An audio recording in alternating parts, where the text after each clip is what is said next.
Hello.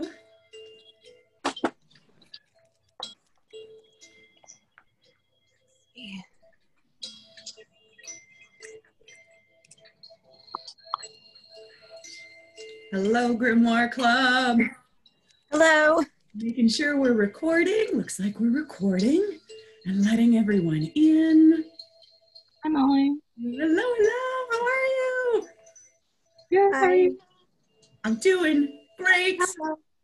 Oh, hey. It's really great to see your faces. I'm excited. Oh my God, I'm here. Excellent. I'm Cool. trying to make sure everyone gets admitted here as quickly as possible. Welcome, welcome, welcome. I thought I would start just a couple minutes early just to get everybody in and get everybody settled so that we can rock and roll as close to noon as possible. We'll see. Hi, Patience, honey. How are you? Welcome, welcome, welcome.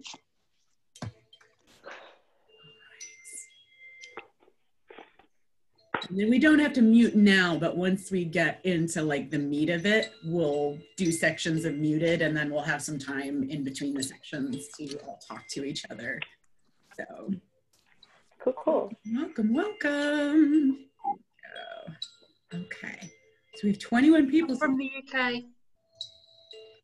Hello, baby. This is so fun. Okay, admit. I want to set it. I think it looks like people are being admitted automatically. So I shouldn't. Okay. It looks like everyone's being admitted. I've actually, funny story, even though we live in the moment of Rona, this is the first time I've actually been on the admin end of a Zoom call. So I'm usually where you are, like playing along. So I'm just trying to make sure that everyone can hear and everyone can see and everyone can get in. Okay. Admit, admit, admit. So you understand the problem of the gremlins, then they pop into the hands and make the internets not work. Yeah. And Cliff has joined us traditionally. As he does. He likes to scream as soon as I'm on a Zoom call. He's been asleep on the radiator like a happy little Buddha all day long. And as soon as I get on Zoom, he's got something to say. Okay. Mine did that when I had a lesson about 20 minutes ago. She decided the piano would be a good place to wander all over in the middle of a voice lesson. Cats. Cats. The original internet gremlins. Okay. Someone. So it looks Never mind. like- Never mind. I'm new to Zoom, so I'm just kind of figuring things out. Oh, that's Cats are bad. fighting. Hang on. I just want to make sure it looks okay. It looks like I'm having to admit everyone manually. How do I just let folks come in? Because it's a private link, so there wouldn't be anybody, jumping in. It's not a public link, so. You have to change that in your, sorry, I'm Kay. I run tech support for an organization that's actually having a Zoom conference right now, and I'm ducking out of it to go to this. But that's a setting in your Zoom on this meeting. If you log into the web interface and look at this meeting and edit it, you can turn off waiting room. Yes, let's do that. And on that note, if anybody has Zoom questions, I'm happy to help. Okay. I feel like my Hey, university I could love your probably priorities use are great. stuff. Admit. Okay, because we're only 2 minutes after noon. Okay, we're good. I just wanted to make sure. Let's get into the actual show me the meeting deets. Thank you for the heads up. Sure.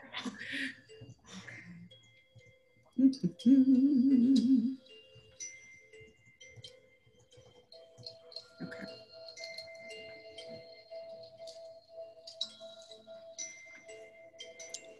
Okay. Just making sure this particular meeting. Yeah, because I want people to be able to come in as they please. Thank you for your patience, everyone. Oh, okay, we are set. They can automatically, we don't need to mute anyone. Participants can join at any time. Okay, so it looks like we're set. Okay, I just wanted to make sure no one's left out in the cold if they want to play. So, okay. We'll give people just another minute or two and then we'll rock and roll because we'll record this and we'll post it to Patreon when we're done. So let's get started. So welcome, welcome, welcome Grimoire Club. This is our very first live workshop. So this is kind of exciting. In the 3 years we've been together on Patreon, we've never done a live workshop. So there were lots of questions, especially just this last week when we were talking a little bit about what we'd like to see more of, what you are interested in learning more about this year. And there were so many questions about not feeling confident about what to actually draw, how to put things together, how to create a style. And there was so much around it that I thought this would actually make a great workshop so that we could talk a little bit and share some ideas together. So the things we're going to cover today are busting out of that I don't know what to draw-ism, feeling like you're not sure where to go, that you don't have like the language or the tools to express what you want to say. We're going to talk a little bit about finding a style, if that's something that's interesting to you, and answer some questions that can help us get a little bit of insight into what our personal art style might be like if we're unsure. We're going to do a teeny tiny mini color theory crash course because I think that having color literacy is really important in having some creative confidence in your art. And then we're going to, in real time, create a bank of personal symbols for you to use in your art, in your magic, combinations thereof, and use them and develop it in the future. And then we're going to take some questions, do a little bit of sharing. And my goal is for you to leave this workshop with a bank, right? A couple pages of some personal notes, some drawings, some things that you've discovered about yourself and your style and your visual language that you're going to be able to take straight away to your books and your art spaces. So before we get started, you are going to need some kind of writing stick and a notebook. So if you need a moment, woohoo, yes, all these beautiful notebooks. If you need a moment to acquire those things, you can go ahead and do that now. We got a couple people joining. Welcome, welcome, welcome. Okay, so the first thing we're going to talk about, first question I want to answer and speak to is, how do I find my style? I don't know what to do. Okay, so this is a rather large subject, but I wanted to break it down into a couple of actionables for you. Number one, discovering your style as an art witch is a process, okay? So you have to experiment. You have to make stuff. You don't just like pick a style, you develop a style. So it is something that's going to take time. It is a process. So it is okay if you don't know exactly what it is. And it's okay if it takes time. That's kind of the purpose of the art making journey, is to develop and potentially refine or expand your visual language. Don't do that.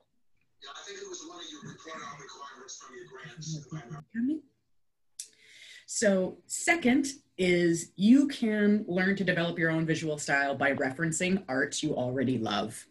It's okay to borrow ideas. It's okay to be influenced. And we know that there is a difference between stealing and honoring.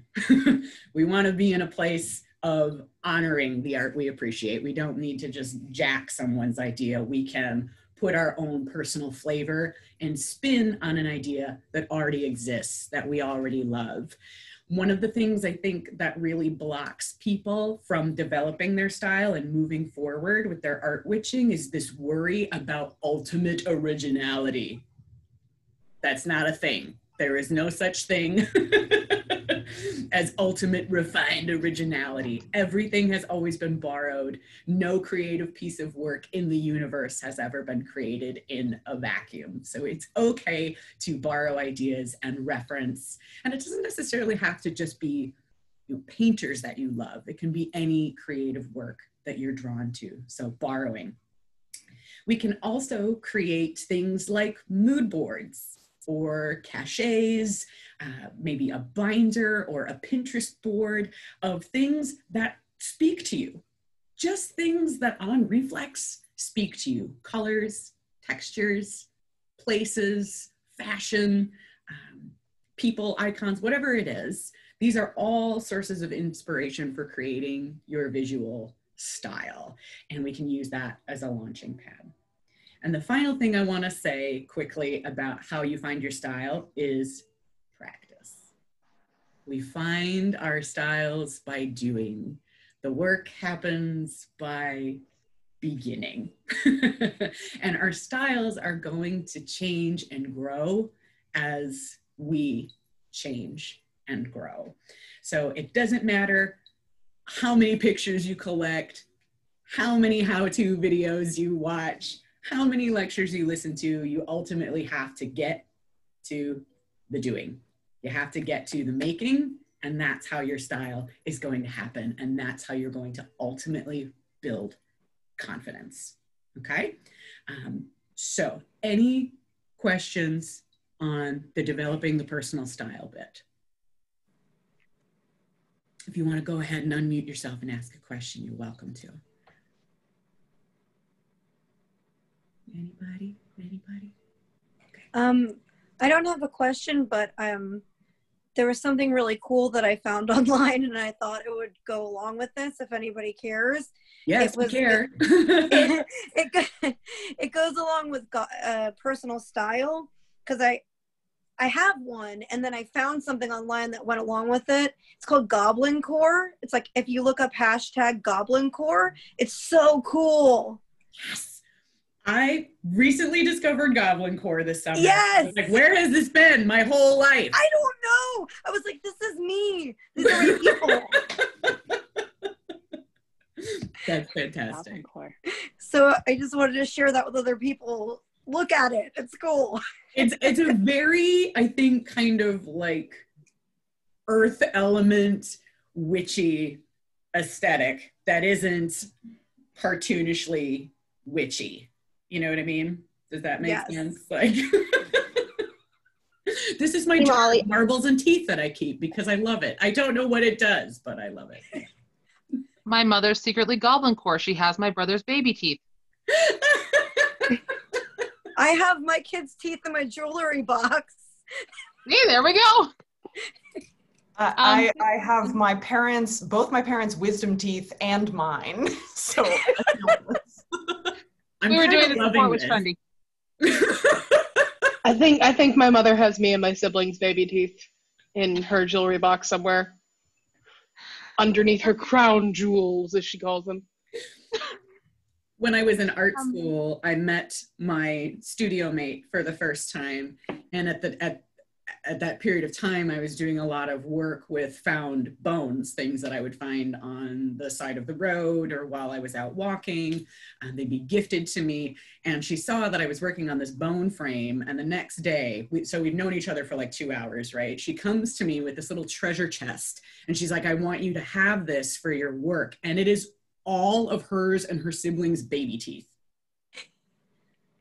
And I think we're gonna be friends forever. I think that's a bold gift, and I appreciate you. Can you not be friends if someone hands you their baby teeth? Right. Like, is that even possible? That's the ultimate gift of trust. If you're into puppets and dolls, you know. Yeah, there's that. That's somewhere in between an invitation for friendship and a warlock contract. Yeah. Look, I'm here for it. I'm here for Her it. whole family's DNA. Her whole family's DNA. Here you go. There you go. Okie dokie. So A let slightly buzzkill question. Oh, yes, yes, yes.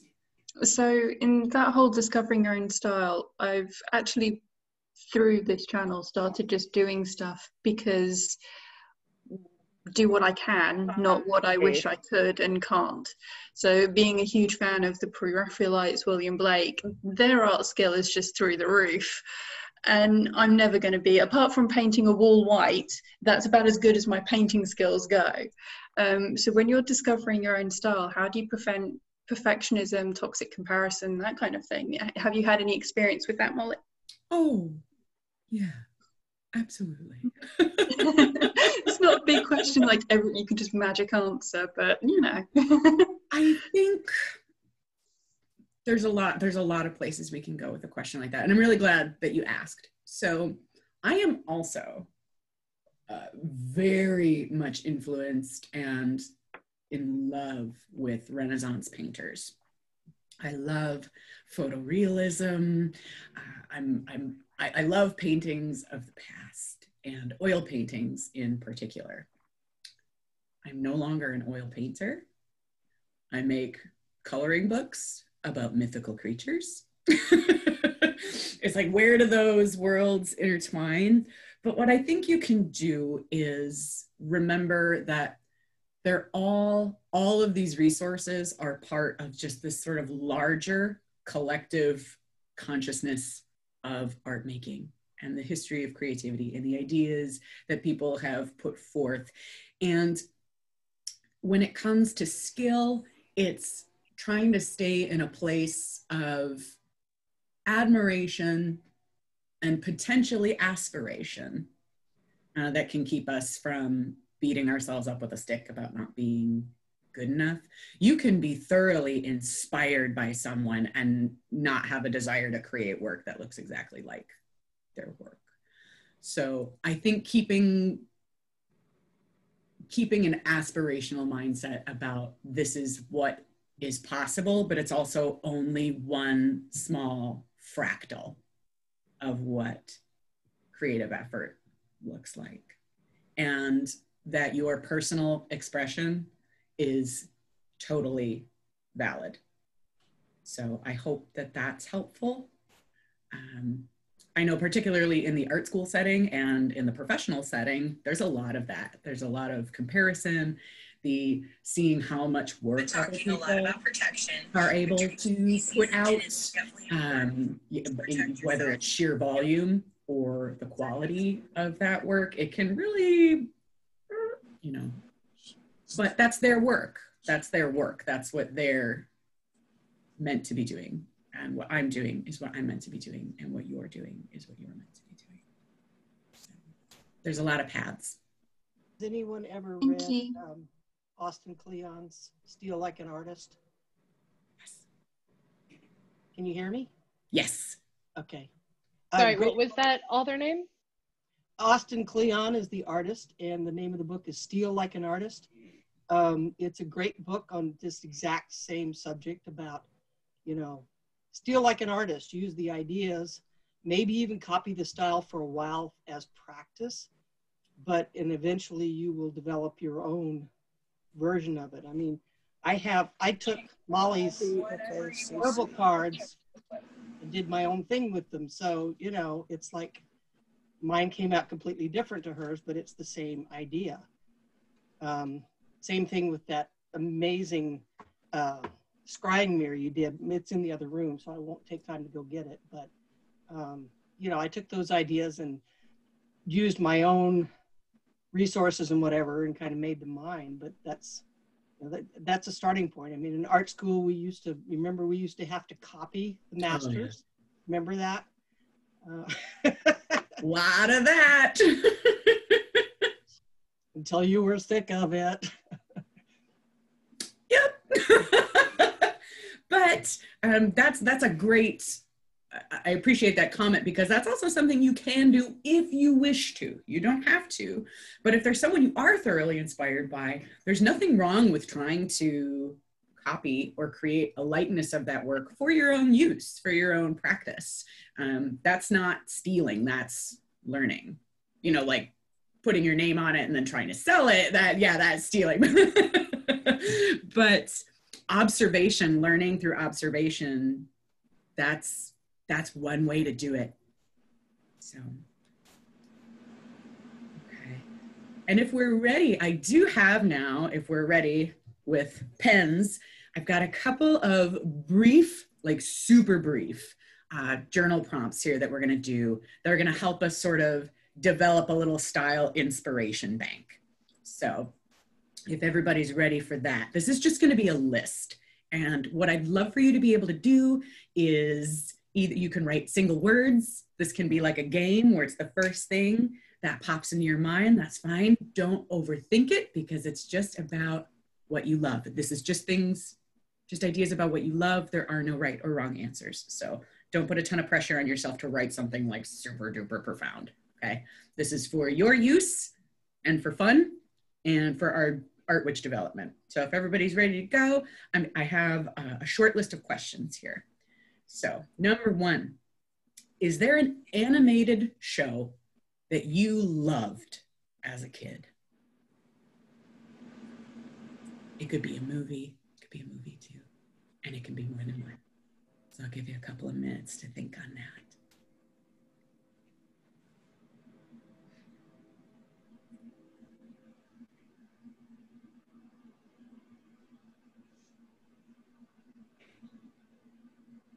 Would you kids like a little music in the background or do you like the quiet? Quiet's fine. Music would be Music nice. is good. Okay, let me put something on for us. Just a little something, a little magical background for us. Okay. All right, so if we've got our animated show, the next one, a book that you remember loving as a kid or as a young adult.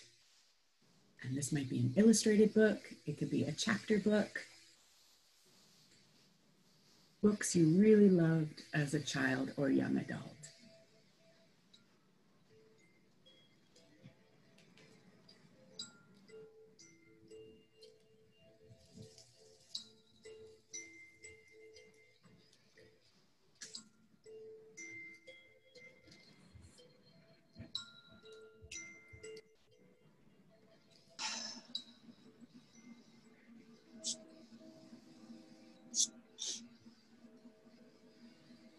The next is an artist who inspires you right now.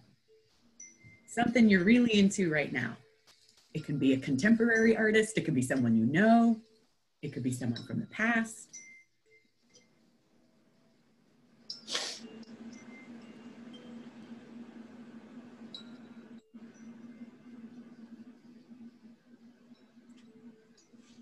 And it can be any media. It doesn't have to be someone who draws. It could be a sculptor, it could be a jewelry maker, it could be a wallpaper designer.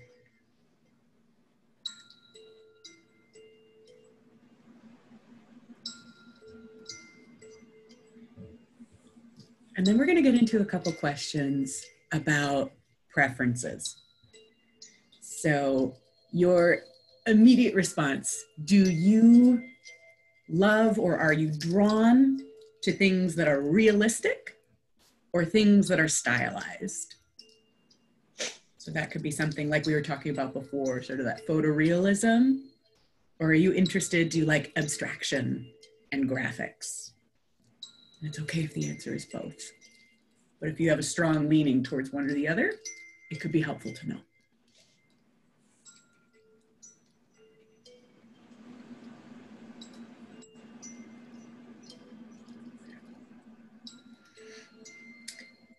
If you had to choose a color to wear for an entire month, like pants, socks, underwear, shoes, hat, a color you had to wear for an entire month, what would you wear? What would it be?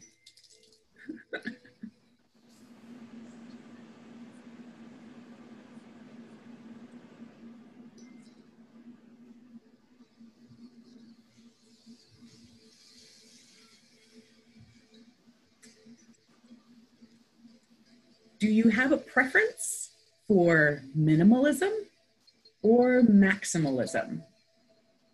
So do you enjoy things that are spare and have kind of a lightness and an organization? Or do you really feel drawn to lots of things packed together, textures, goblin core?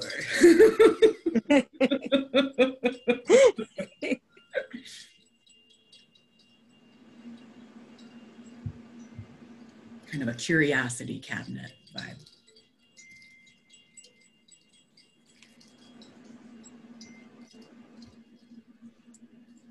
Murph, I have to tell you, I'm absolutely loving this overhead view. This is fantastic to watch you work, and also I have an idea of how long I should be waiting. Okay. Are you drawn to really bold colors? Or are you drawn to a more subtle palette?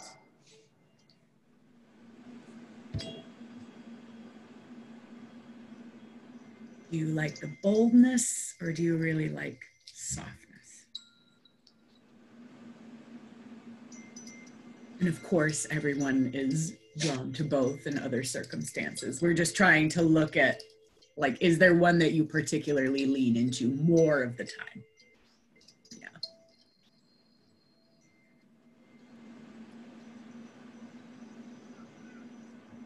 If you were a color, would you be a saturated color? Would you be a pastel? Would you be a fluorescent?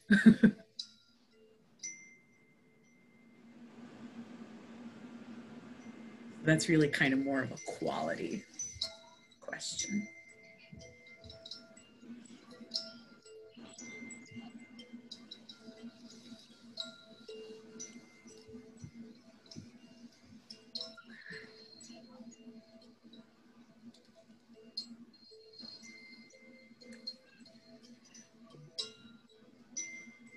Is there a medium that you currently really love to work with or feel the most comfortable and at ease with?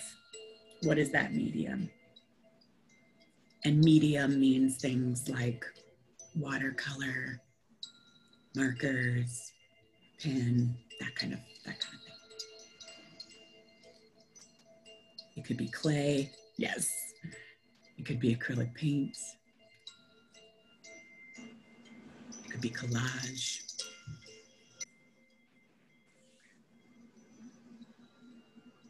And is there a medium that you have fantasies about mastering? A medium that you'd love in your dreams to be a master of?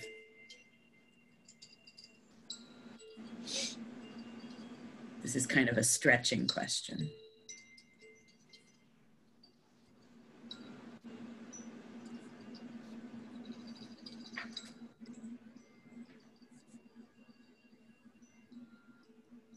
And it could be more than one.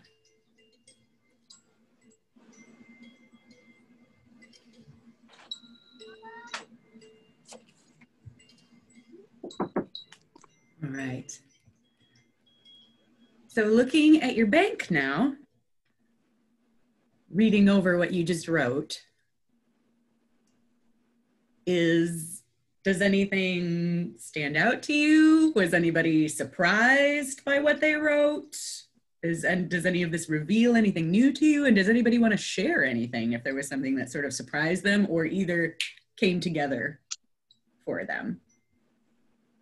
Well, okay, so I wasn't surprised by most of what I wrote down, but I had to laugh when you asked what color I would wear an entire month. I chose black because I already do that. And that's all right. Same.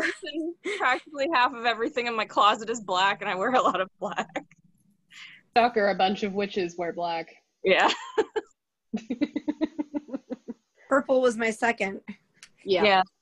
Cool. I dabbled into some earthy dark green, but that's why I was like, do shades count? Absolutely. This is your list. It's for you. Yeah. No one's list is being graded. There is no grading. I'm the oddball with cobalt blue. Ooh. My favorite. Hey, Molly, I have a question for you. What if the answer is like all of the above all the time? I like minimalism and I like maximalism. And the artist ideas that you put forward, like choosing a style that you like, I like different ones for, like, what if I have more than one style? You can absolutely do that. You can absolutely do that. For, I think, a lot of people, once they really kind of get in and engage with their creative life, they're going to find that they have a lot of different styles. I can speak to that personally.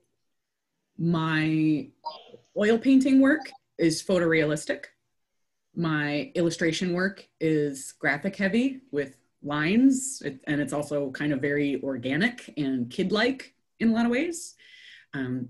My decorating style is somewhere in between minimalism and maximalism. Like, I love a ton of colors in a room, but I don't want a lot of stuff in it. So there are places that it intersects. The purpose, I think, of some of those questions is when folks ask me, like, I don't know where to start. I don't know what looks good next to another thing. What colors do I use? How do I draw it? It's sort of, the question is actually like, what is art? Mm-hmm. And I can't really,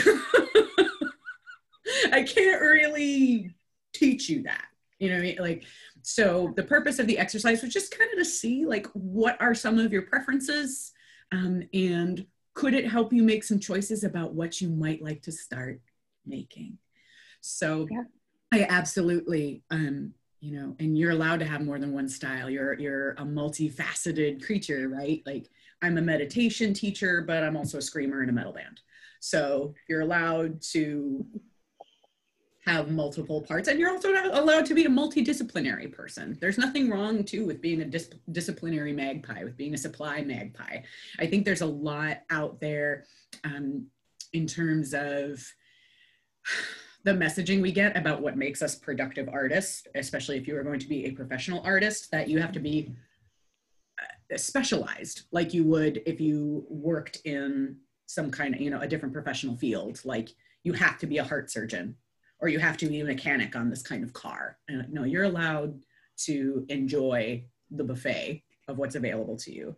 So if it's not super clear right now, don't worry about it. How do you figure out which part of you, like you mentioned that you have different types of aesthetics. How do you figure out, and maybe it's just sitting in the quietness and seeing what this page or what this spell needs, but how do you figure out which part of you is going to extend into a particular project? Do you feel like it's your mood? Do you feel like it's what the project is in and of itself? Is it a harmony between all of them? Because sometimes I sit and I go, do I want to go super minimal on something, or do I want to go like super maximal? You know, there's, you know, mixed media everywhere type of thing that I'm just not, like, I'm looking for how do you titrate that?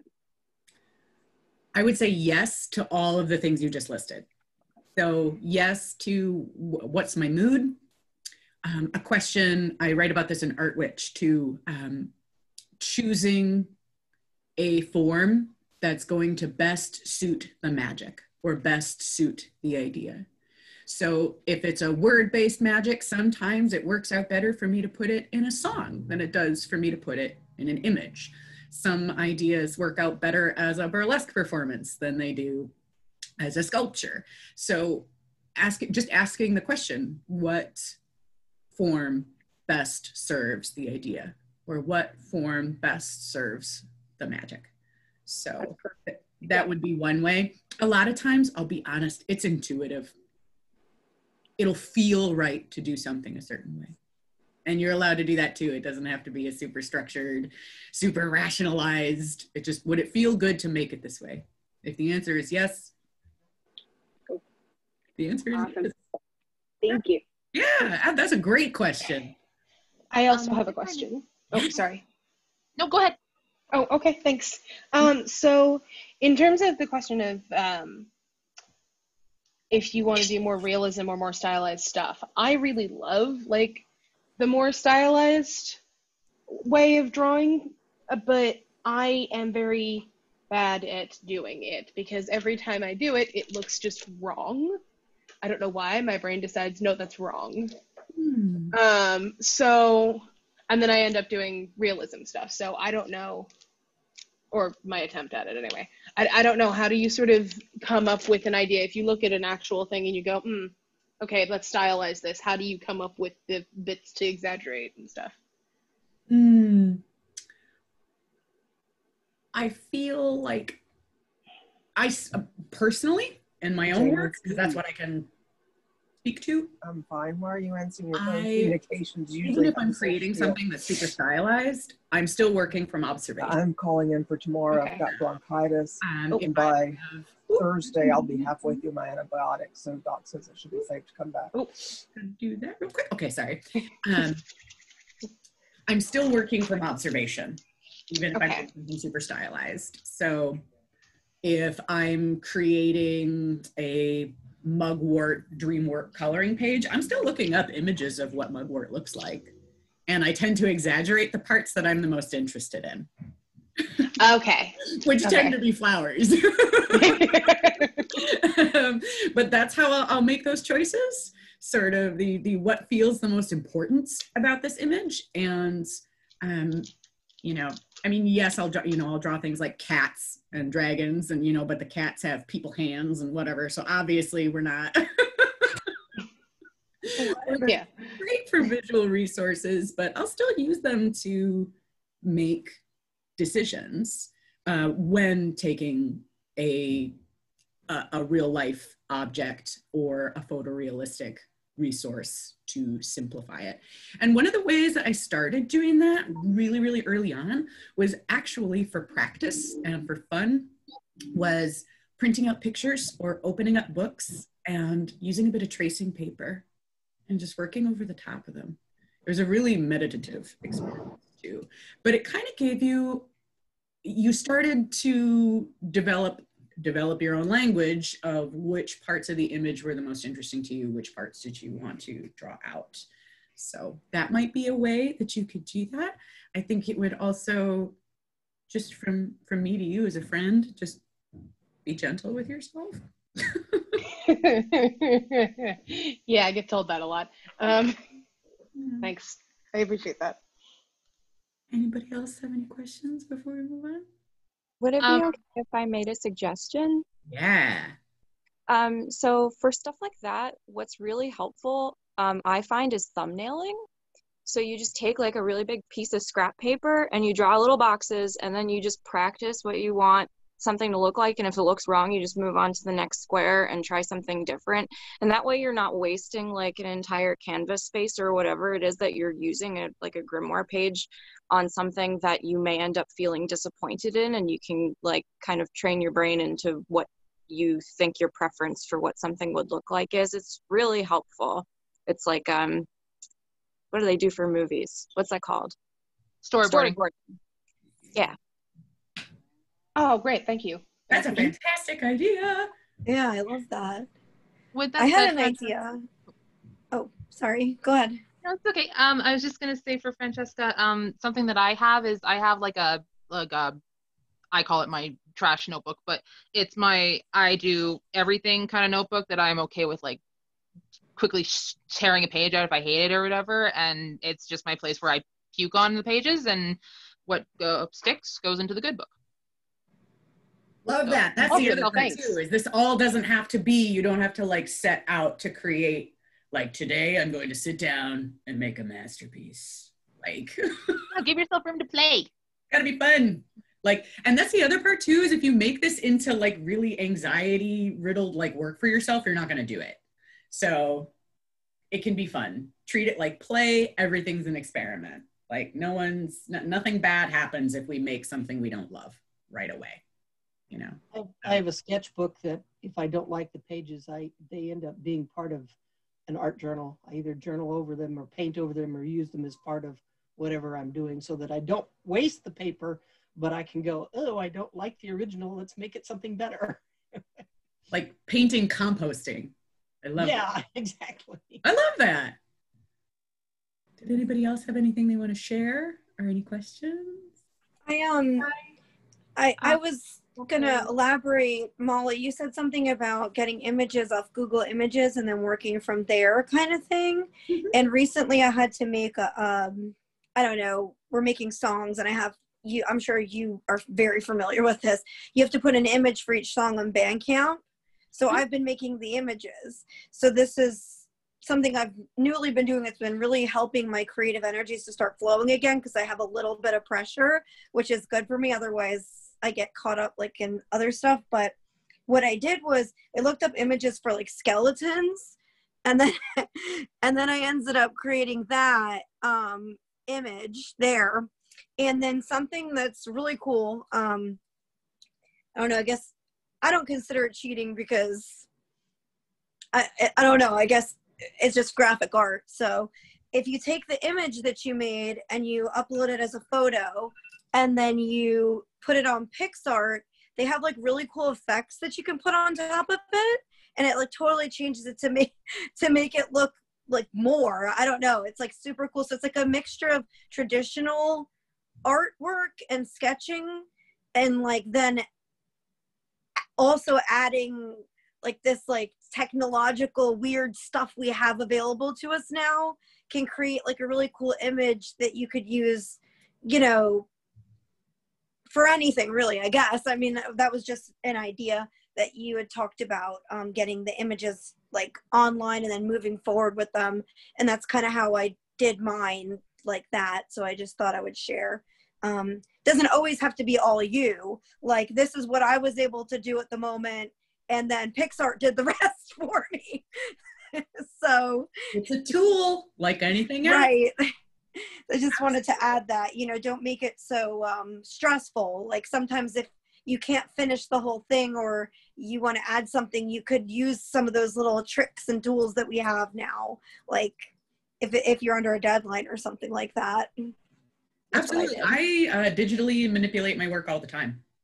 So, I mean, what you see in my grimoire when we're filming something is what you see, but other types of illustrations, there's texture added, there's saturation moved, you know, use it. It's a tool. That's a tool. Absolutely. It's sort of visual remixing. Yeah. So I feel like people had lots of things they wanted to share and say. Did anyone else? Can you hear me? We can hear you. I wanted to say something, which is that, like, sometimes when you're working as someone who's nearsighted and ADHD, I can focus on the image. Mm-hmm. And what's helped me is simply saying, like, it may not look mentally what I want it to look like, so I'll just give it space and time. And then I learn that over time, when I come back to it, the stylized parts that I don't enjoy become part of my style that I then learn to love. That's a beautiful comment, because that's true. Giving things a little bit of space and time, and especially if you're working on top of something, like try setting it farther away from you and put physical space between you and what you're working on, can really change your perception of what something looks like altogether. And then putting time in between what you've done and coming back to the work. Thanks, Matthew. I think that's a really, really important part of the process. Woot, nearsighted ADHD people. Yes, there are lots of us out there. Yep, including me. Yeah. This is Arlo, by the way. Hello. Oh, baby. Crazy cat. I'm giving you pets with my mouse. I'm giving you some head scratches with my mouse. All right, so part 2. Woo-hoo! I was like, this workshop's going to be an hour. We're 45 minutes in. We still have parts to go. So this is going to be just a little bit of color theory crash course, because color is its own language. And when we're beginning to build our visual language and gain confidence with our materials and what we're making, color can really help us create that poetry. And being comfortable with color can help us create poetry. So when we understand how colors relate to each other, whether it's on an academic or an intuitive level, both are valid, we can make choices about our work. And when we practice often, those choices become instinctual. We don't have to think so hard about it or worry about it. It'll happen for us. So you can feel into it and know what to do. So there are a skajillion different elements to color theory. I do not want to overwhelm you with a color theory master's course. I just want to give you enough to get you excited about it and run with it, okay? So if you look this up online, there is so much to read and see about this. This is gonna be just a little slice, but like I said, just something so that you can kind of hit the ground running, okay? So I made this for you. It's a color wheel.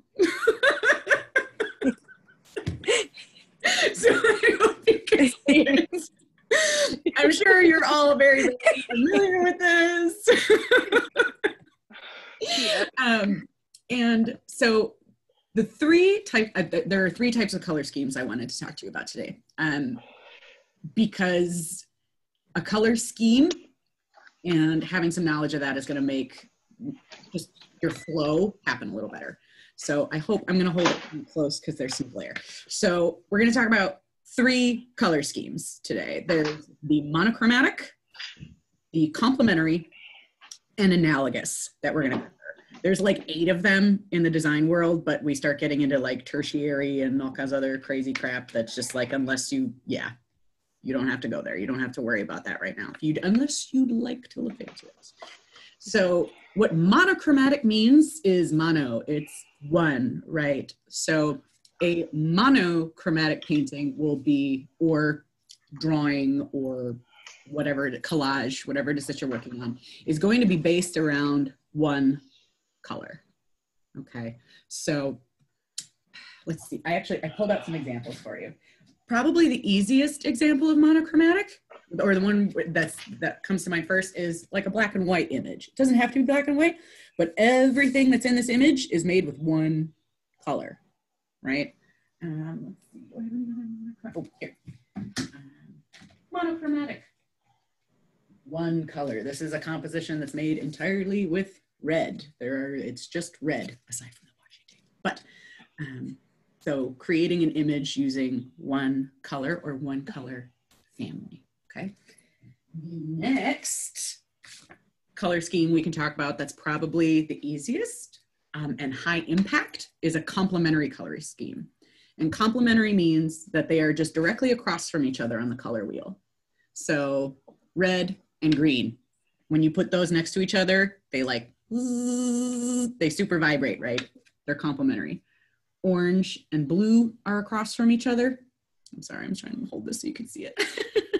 Those are complementary colors. Yellow and purple, they're across from each other. They're complementary colors, okay?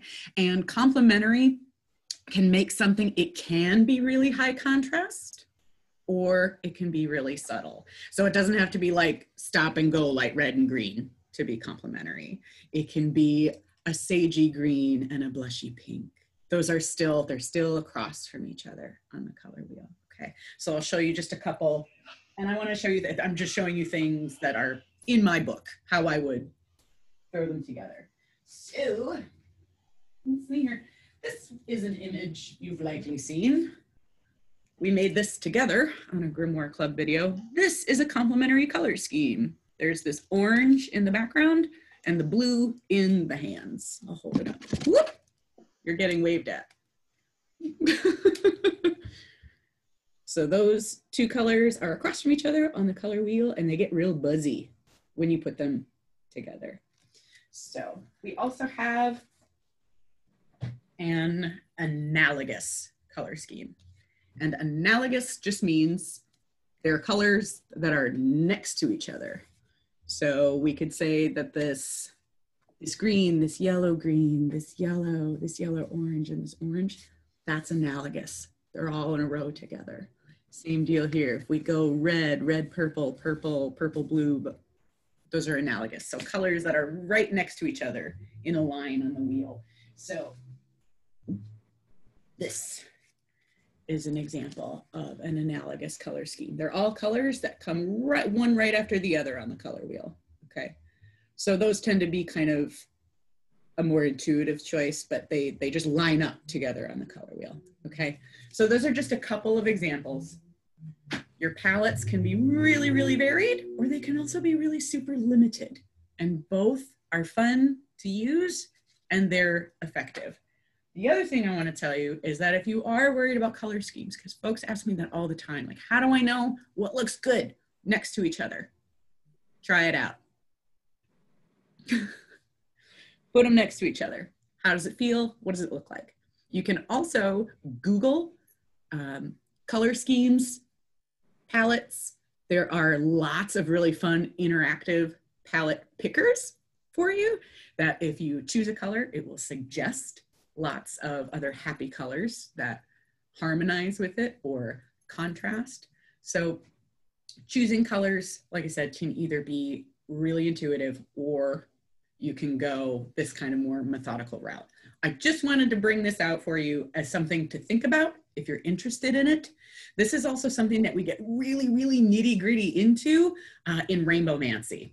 That's about how to use color in your artwork, how to use color in your life, how to use color in your magic. And we talk about it for 6 weeks. And there are spells and projects and a group for support on that. So if that's something you're interested in, it's coming up, but we really get into the nitty gritty on that. So to wrap up this little mini color crash course here, we can ask ourselves a couple of questions about how we want to use color in anything that we're making. What color feels right for what I'm trying to communicate with this page or this painting or this collage? Okay, is it peaceful? Am I trying to bring up some energy? Is it mournful? Is it grounded? Making intuitive choices about colors that feel right for what you're working on, okay? And that can be with the assistance of some correspondence charts, or you're allowed to just pick. You're allowed to pick what feels good for you, okay? Second is there an existing work out there that has a mood that I'm also trying to evoke? And then borrowing from that piece. So you don't have to copy the piece. You're looking at what the color is saying. So I picked this. This is this gigantic Frida coffee table book. So I could say I'm trying to make something bright. I want to make something festive. I want to make something summery. That's what this Frida piece says to me. So I'm not going to copy the piece, but I'm going to say, okay, what's going on here? Okay, there's like this royal blue here. There's a fuchsia, and then it's contrasted with like this really beautiful goldenrod. And so I'll take the colors and reinterpret them into what I'm making. So that's an easy way to get started with working with palettes. And then you can also ask just what colors really appeal to you. What kind of colors jump out to you? What do you like to wear? What kind of interiors are you drawn to? If you were to buy yourself flowers, what would you pick? Use those colors too, because this is also about making work that you enjoy and speaks to your experience, okay? So like I said before, color and color theory is an absolutely gigantic subject, but I wanted to give you just a little sip there. Does anybody have any questions about the enormous world of color theory? But anything that we just talked about right now before we jump in to our actual symbol library making? Does anybody have anything they want to add?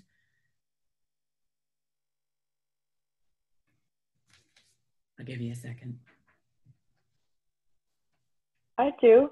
A fun exercise to try can be just getting like a big piece of poster board that's white and mix up a bunch of different paints on a palette and put different colors next to each other and make just like a giant swatch board. And you can do these like for different themes, one that's just for red or one just for springtime or different moods like that, or experimenting with adding white and black. And you can really kind of go all out. And sometimes in the moment, if you're stuck, you have that reference and you can look at what you've already done and see, you know, draw from a big bank of what you've already made too. That's a great suggestion. I have a quick question. Yes. I have a couple of resources that I think might be helpful, but I don't want to take up everyone's time. should I put it in like the Discord server or in like the chat? Pop it in the server. Absolutely. Or if there's anything too that you'd like to leave in the comment section of this post on Patreon, we can do that too. So that, because that's where the replay of this will appear. And I'm also going to type up kind of a study guide from this so that people can follow along when they do this workshop later, or if you'd like to keep it for your personal use. Yes. Thank you. Thank you. I have a question. Yeah.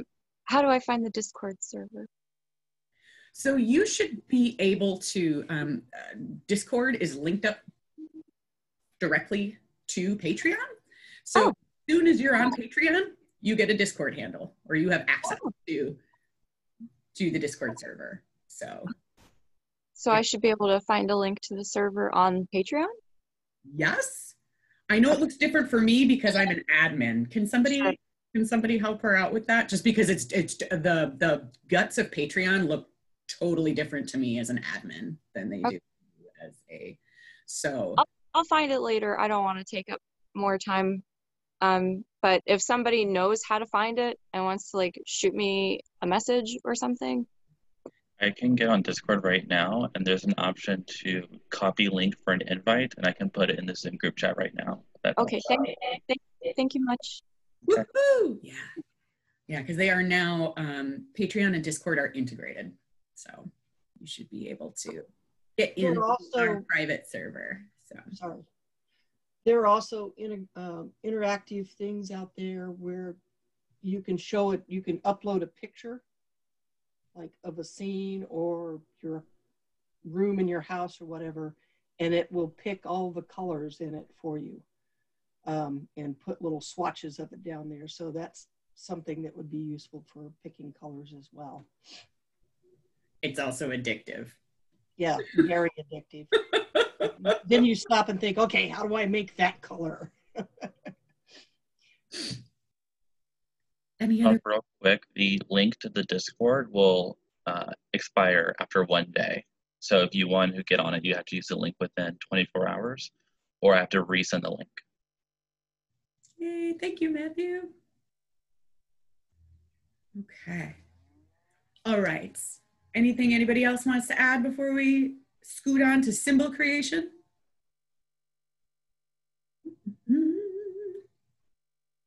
All right, here we go.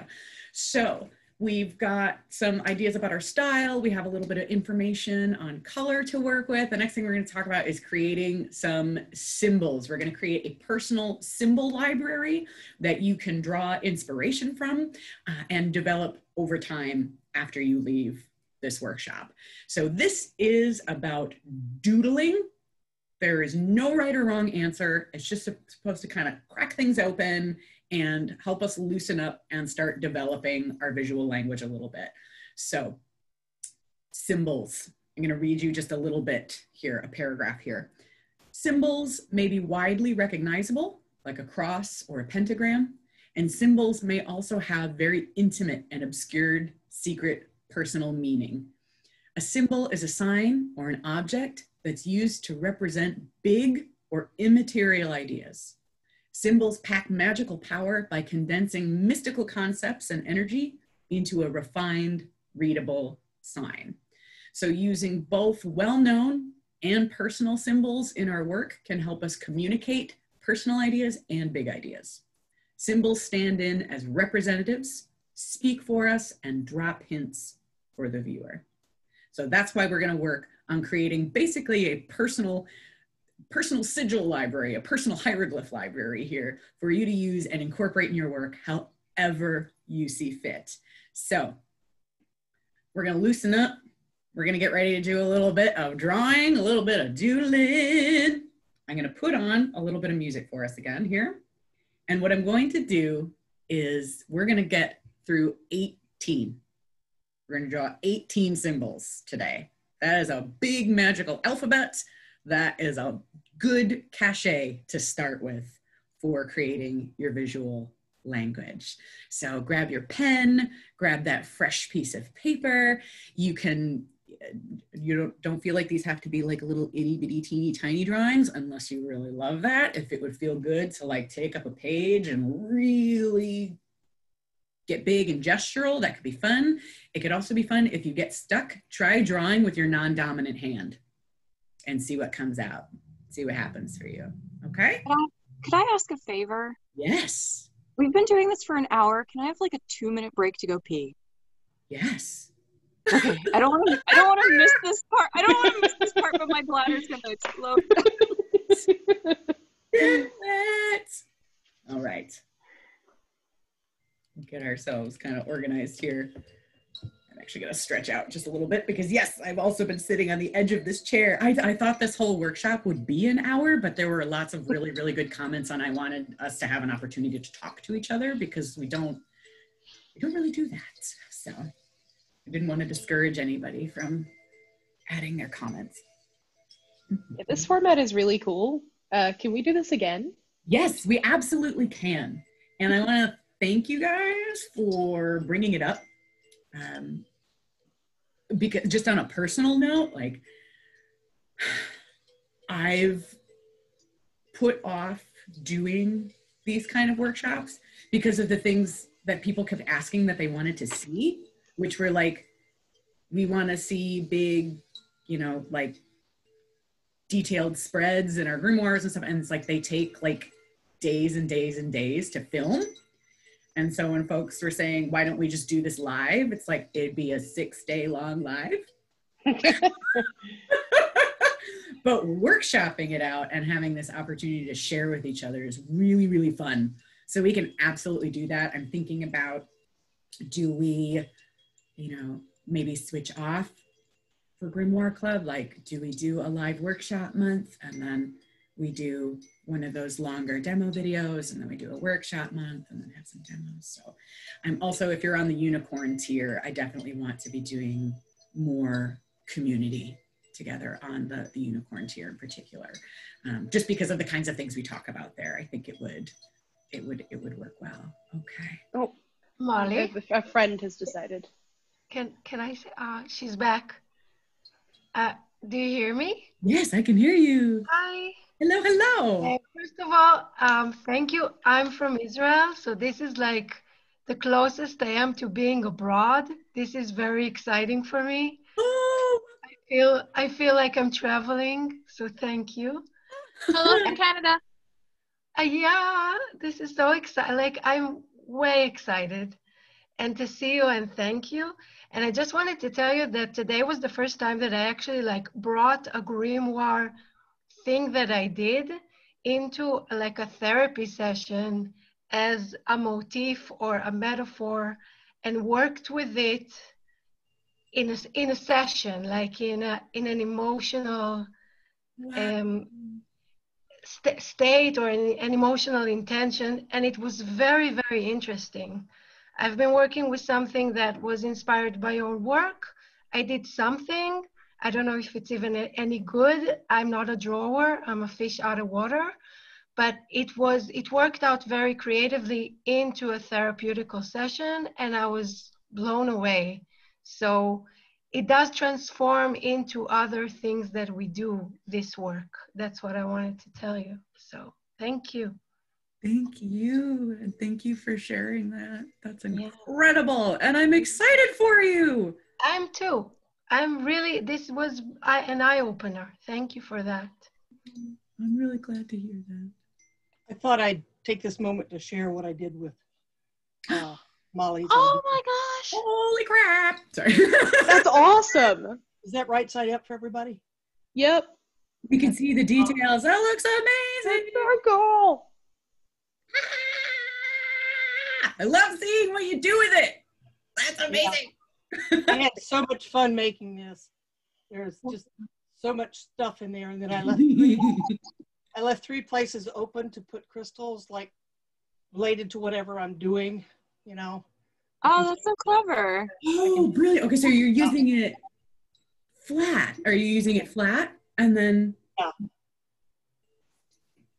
Yeah. Or it's got the thing on the back, you can use it upright as well. So either way. but there's all kinds of things like birds and scissors and gorgeous stuff in there. You did an amazing job. Thank you. Beautiful. I had a lot of fun when you did yours. I went, oh, I gotta do that. I gotta do that.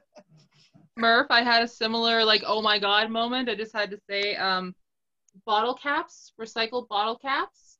Oh wow! Look at these mirrors. This is awesome. Amazing crystal inserts. The recycled bottle cap. I started to use a bottle cap, but it didn't fit with what I was doing. But yeah, that's a brilliant idea. I love it. The Yours bottle looks cap awesome. bezel. Yep. Yeah. This is so great. Well, thank you for sharing your thoughts and sharing the work. I'm getting ideas. Okay, we'll move on with the workshop, but I'll write to you about the ideas when I Okay. All right. Get the wiggles going. Let's make our symbol library. Here we go. All right, pens out, notebooks out. Like I said, first thing that hits you, don't overthink it. Draw big if you want, draw tiny if you want. But if you're feeling stuck, try drawing bigger or draw with your non-dominant hand if you feel like you're really stuck, okay? And it's also okay to just like squiggle. If you really don't know, just keep the pen moving. Just keep the pen moving. And this can be a very simple drawing. We're not going for, we're creating a masterpiece. We're creating a visual alphabet, okay? So, all right. Let's talk more rock. Here we go. All right. First symbol in your visual language library, an animal you relate to. Go.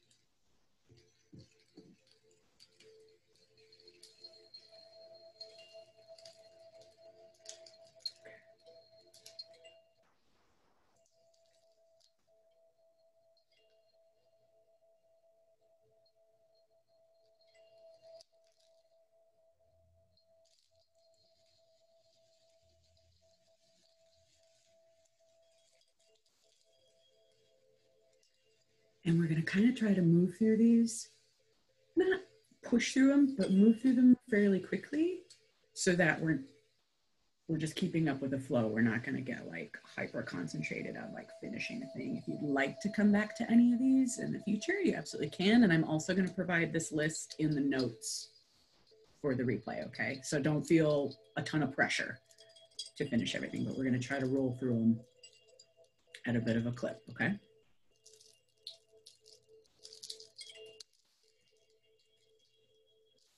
Number 2, a symbol that speaks to Earth.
Number 3 is a tool that you like that either relates to your creative practice, might be your spiritual practice, something that you use regularly that speaks to your practice, a tool that speaks to your interests.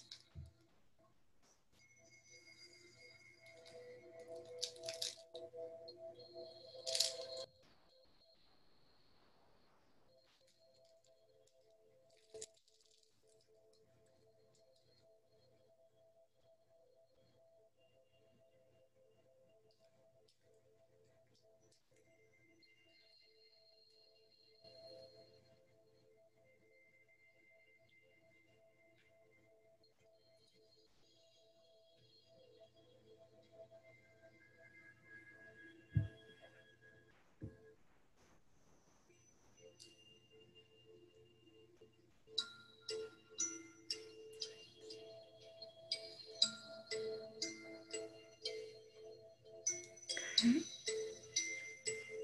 Number 4 is a symbol that speaks to air or air equality. No wrong answers.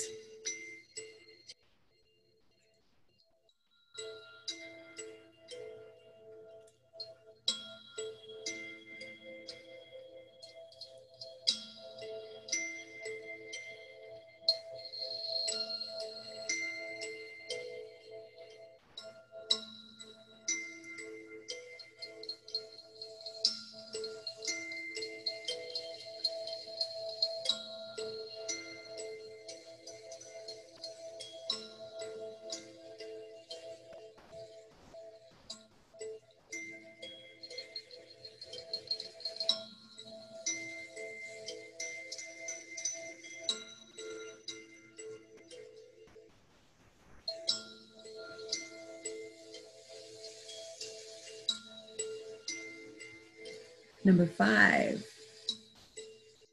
intuition. A doodle that describes intuition for you.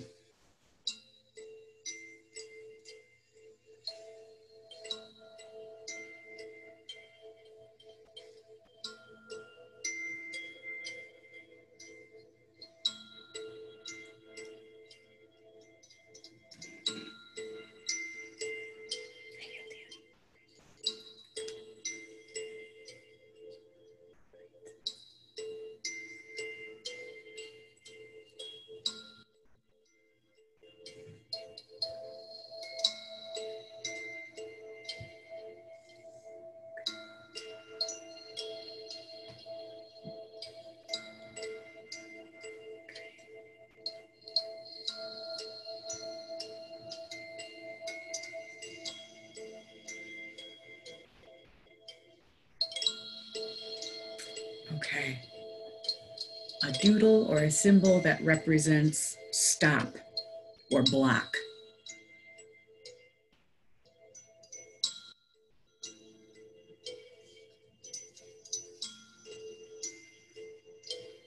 They can be detailed or they can be very simple.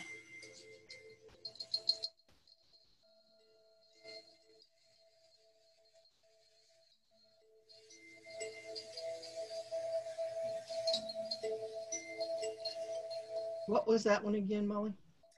To block or stop.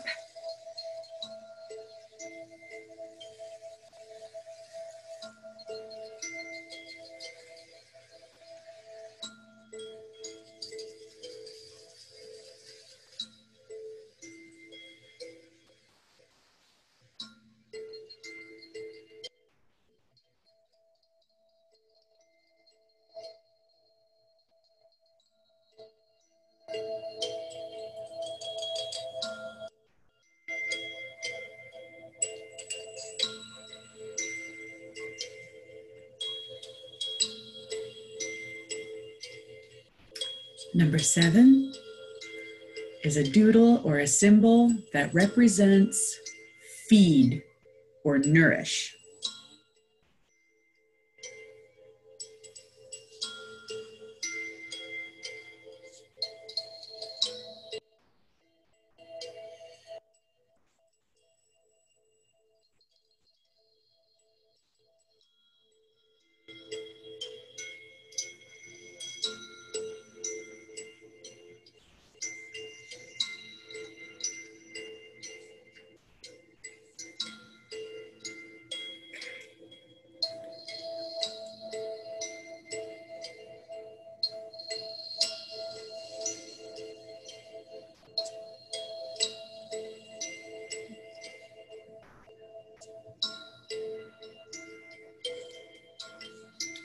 All right, number 8, a symbol or doodle that represents water or water equality.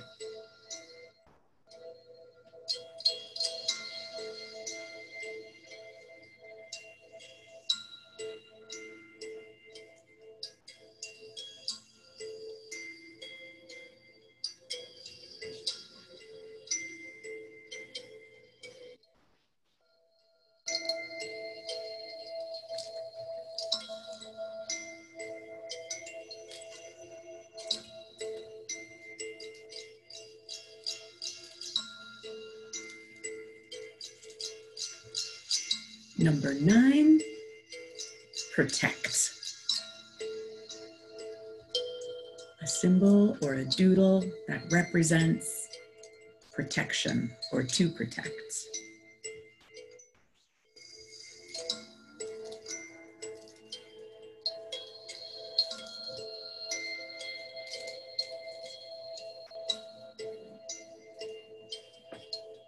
You're all doing a great job. We're halfway.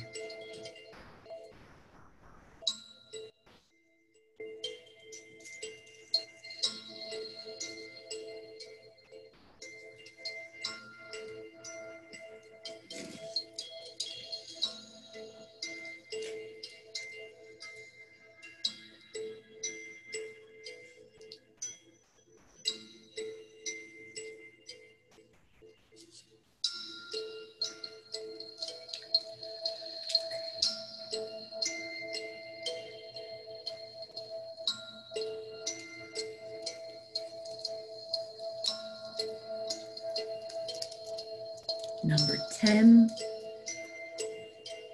healing. A doodle or a symbol that represents healing.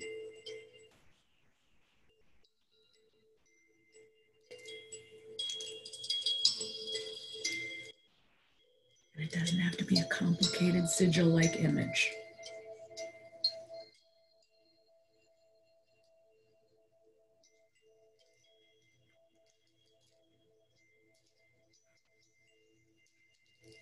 My very witchy symbol for healing is a Band-Aid. Okay? So you can have fun with them too.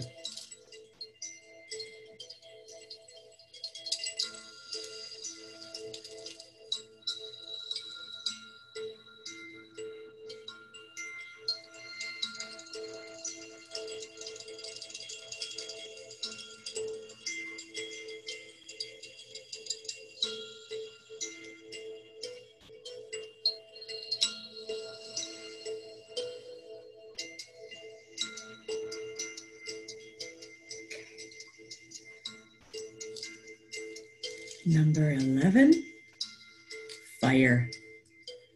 Your symbol or doodle or sigil that invokes fire for you.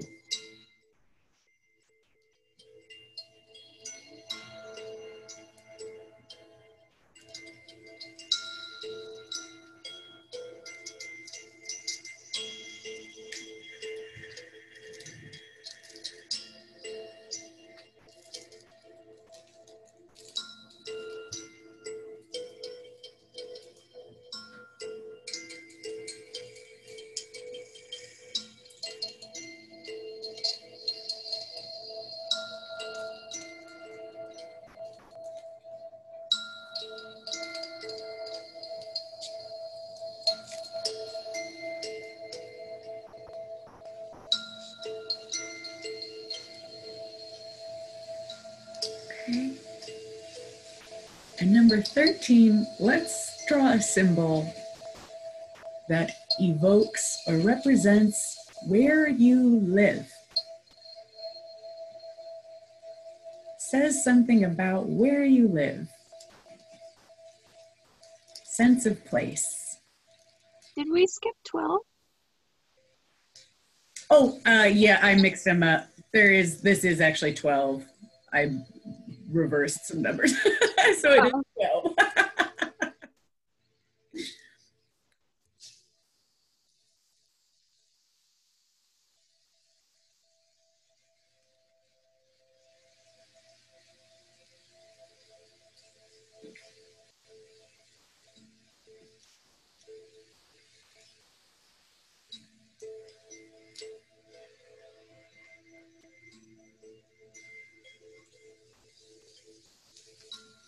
Okay.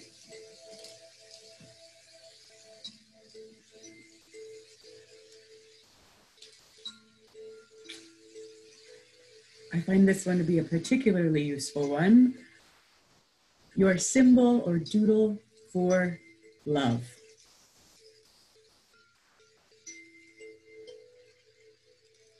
And this is actually 13.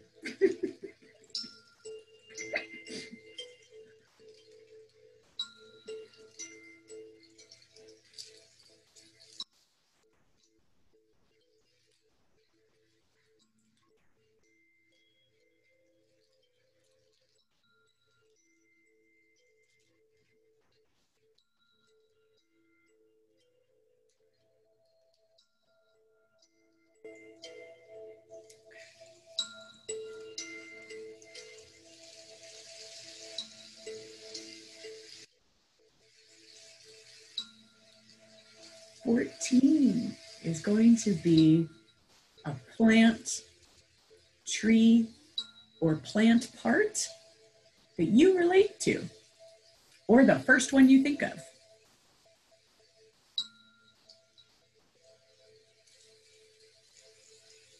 Are there any plants, trees? Can you say that again, please? Of course. So a plant that you relate to, and that could be a flower, it could be a specific kind of tree. It might be a plant that you use in your craft, if that's something you're interested in, or the very first plant you think of.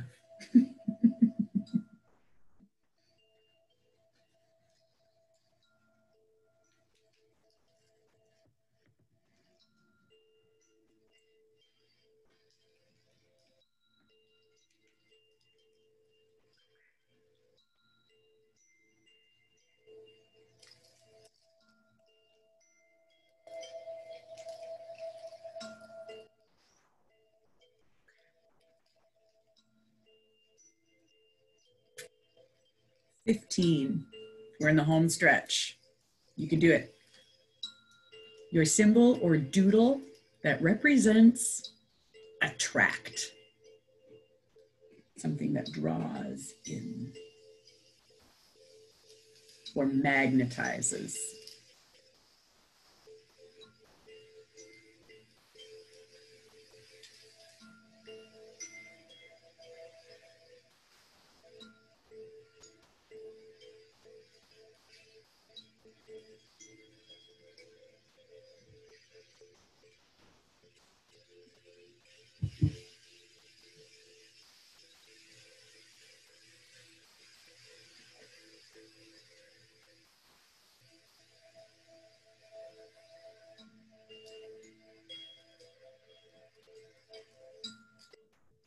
And that one's kind of a tough one, but it's a useful one.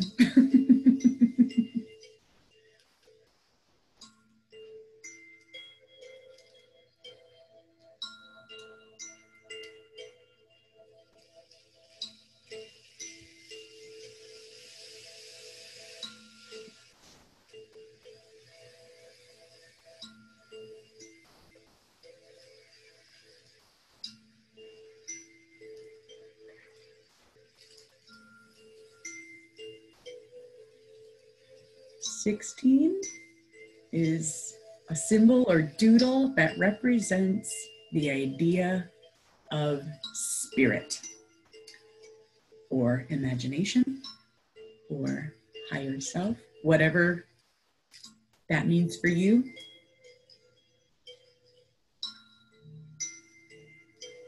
Another word we could use is essence, ether.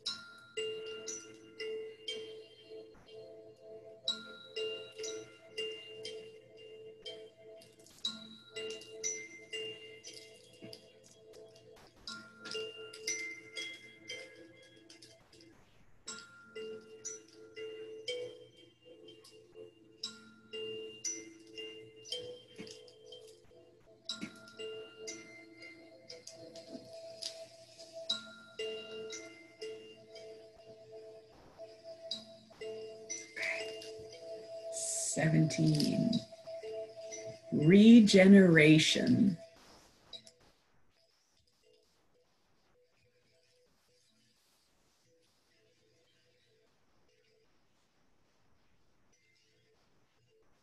We could also, I think, use the word cycle.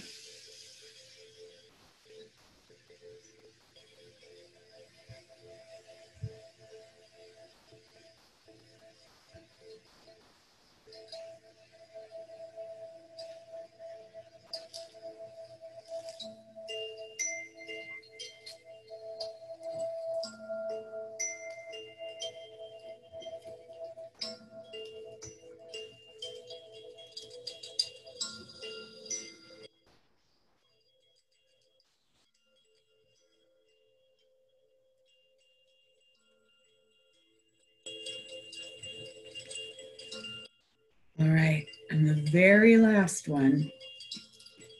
Here we go.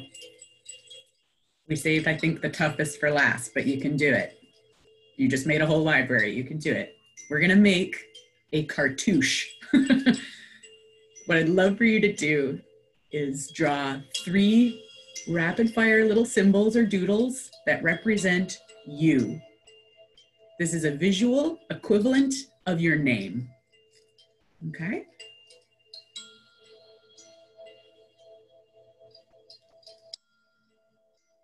So if you were to describe yourself in 3 words, what are those words? If those words are tiny drawings. I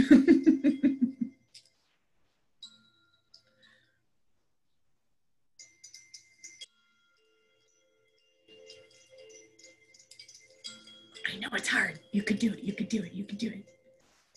Don't think too hard about it. Have fun with it.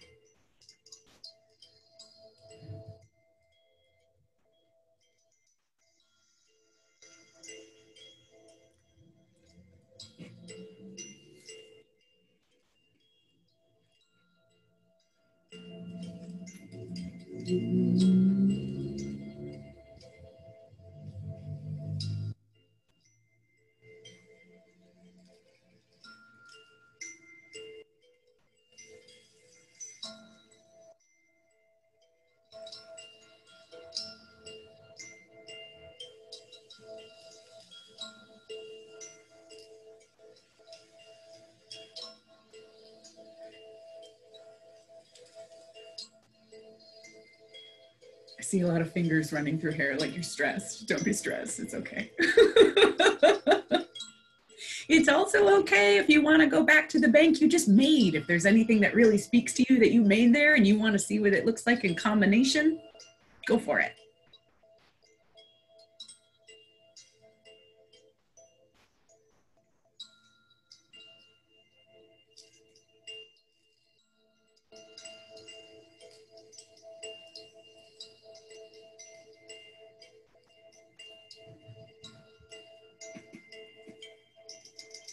Give that another minute or two.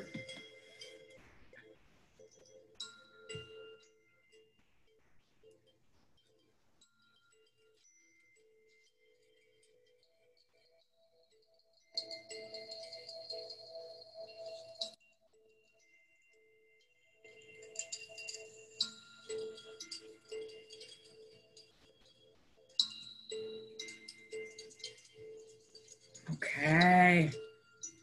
All right. So congratulations. You've just created an enormous symbol library for you to use while you're developing your visual language. So you can use any of the symbols that you've just created and play with combining them to create visual spells, to use them for inspiration for motifs in your work in the future. You can layer these drawings together to create sigils and other more complex personal symbols if you choose. And you can reference them at any time and use them in all of the creative areas that you're interested in. So you can also revisit this library and further develop it or edit it. You know, if there's some of the symbols that we work with today that just like do not relate to what you're interested in or what you work with, you can edit them out and expand on your library as you find things that you would like to pull in. So, any discoveries, any quickie questions before we wrap up today? I thought it was weird that when you said water, I started drawing a sink. It was just the weirdest thing. It makes sense. I've had this like love-hate relationship with the element of water because my daughter drowned, but she was resuscitated. Okay. But ever since I've really, in my like elemental work as a witch, had a really, really hard time connecting with water because of that, because I feel like it betrayed me. Like, but then I realized it didn't betray me, like it held on to her for me till I could get to her. And so it was like really weird that when you said water, that part didn't come up, and it was this this sink. And I think it's because I think like the practical side of my brain like came in and was like, as soon as you said water, the first thing I thought of was everything I've been doing with water, which is so many dishes, because I have 6 people in my house and I'm constantly washing dishes. And I took your home craft course, and I've been working on making my kitchen a magical place. And I'm like, how can it be magical when I'm always cleaning it? I need it but it's getting there. I just got a statue for it to put in like a corner to give it a little more air energy. I got a fairy statue with candles, so I'm working on it. But it was a sink. I wanted to share that because I just thought, you know, it was strange that sink came up. So I found that the sigil that I've been drawing on my kitchen door every time it gets condensation on it, because that's a thing that happens in the UK everywhere. You said stop/block, and that's what I put down there. And that it's interesting to me because I've been using that as like a protection sigil thing. But it's interesting. It just, that's what popped up on their stop and block as opposed to protection. So I'm wondering if I'm using a slightly too firm sigil. I don't know. I mean, I think about, how do I want to say this? I think about stopping, road opening, banishing as forms of protection work. And I think there's different kinds. So when I think about, and that could just be the way you interpret it in your visual language. For me, protection can be, I think the first thing that comes to mind is holding my 9-month-old niece, and I'm protecting her head when I'm holding her. Like that, it's more like a held feeling for protection. Whereas I want to banish something or stop something, that's a very like projective, like out there. So that could be, I think that's a perfectly legitimate way to use your sigil. There can be different flavors of protection magic, I think. It's not always about blocking something, and that's why I wanted there to be 2 different energies there.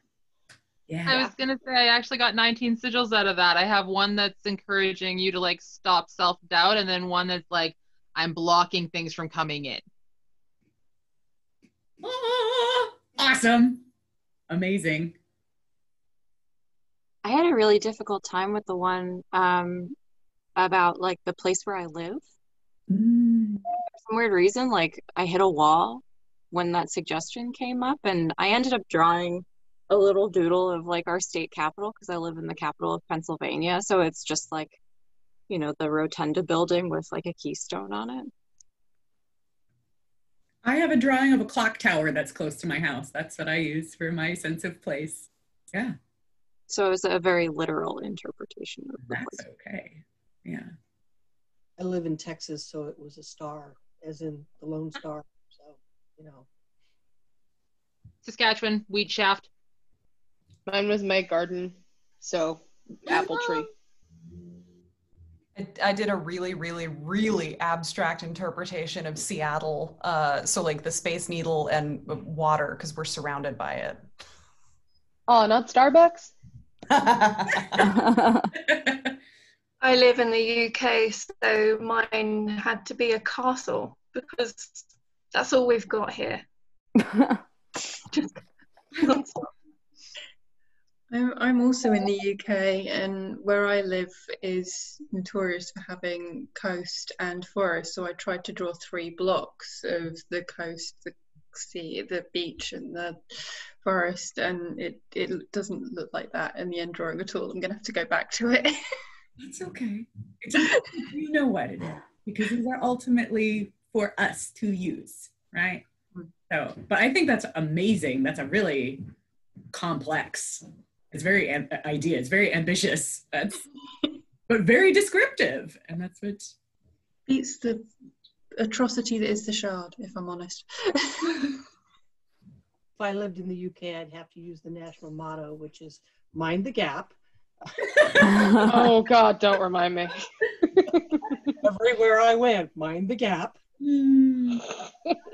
Does anybody else want to share? I think this is really interesting, our kind of our sense of place where we live. Does anybody else want to share what they drew? I just moved from one neighborhood to another, and I think you notice things more when you move even a little bit from one place to another, because it is so similar. I live in Tel Aviv. It's really the same neighborhoods, but suddenly I see like hundreds of cats this is a cat neighborhood.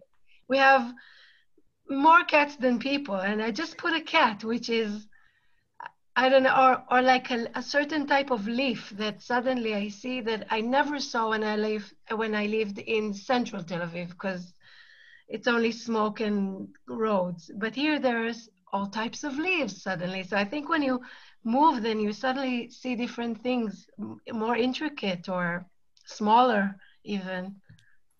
That spirit of place. Yeah. More on the surface. That's wonderful. Anyone else? Mine wasn't the spirit of place. I'm looking at my love sigil, and normally, so I make herbs for my friend's shop, and I do a lot of aphrodisiac teas, and so I thought that would be what I would kind of go with. But now that I look at it, it looks a lot like the tattoo on Hedwig's hip and the end of Hedwig and the Angry Inch, which is like my favorite movie of all time, and that's a self-love symbol. And I don't know, I thought that one was amazing. I actually had the same thing. I love that so much. Oh, awesome. Yeah, that's my favorite movie of all time. And like the first time I watched it with my friend, they showed it to me, and like the Origin of Love song, the tattoos, I don't know, I'm gonna like choked up talking about it, but that's what mine looks like, is the Hedwig face. So that's beautiful. Beautiful. Okay. All right. So we're encroaching on that hour and 40 minute. So what I'm going to do is kind of do a quickie recap for us, and then I'll try to get this posted to the rest of Grimoire Club as quickly as possible. But let's do a little bullet point recap here, what we did. We did a lot of stuff today.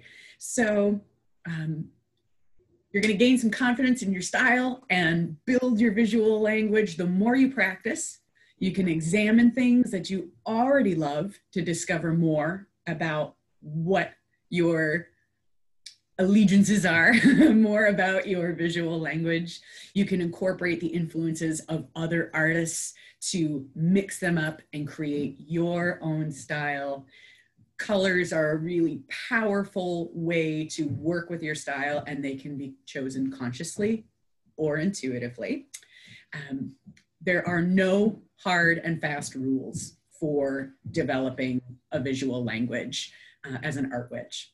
The magic comes from making use of your personal experiences, working from intuition, and giving it time, giving your style time to percolate, giving it time to stew and evolve. And that is a beautiful and really lifelong journey for the art witch. So enjoy the process. I hope that we worked on some things today that give you a launching point, or perhaps provide you with some inspiration, and you're excited to get to your studios and your books and make use of your symbol library, or play with colors, or look into your style. I want to thank all of you so much for being here live and playing along and drawing, and to everyone who watches this later, thank you so much for participating. And as always, now I'm going to get emotional. I want to thank you so much for your incredible support and for being here on Patreon, not only for me, but for each other. So thank you so, so much. And until we speak again, Moon Babies, witch on, witch boldly, and be well. Have a great rest of your day. And we will do this again, and we will talk very, very soon. All right, honeys? Mwah. Thank you. Bye, Molly. Thank you, Molly. Thank you. Bye. Thanks, Molly. Bye, Take care. everybody. Thank you, honey. Bye, guys. Bye, all. Bye. Bye, guys. Thank you. It's been fun. Oh, hi. Hi. Give everybody Just little witches. Yeah. Hi. All right. Bye.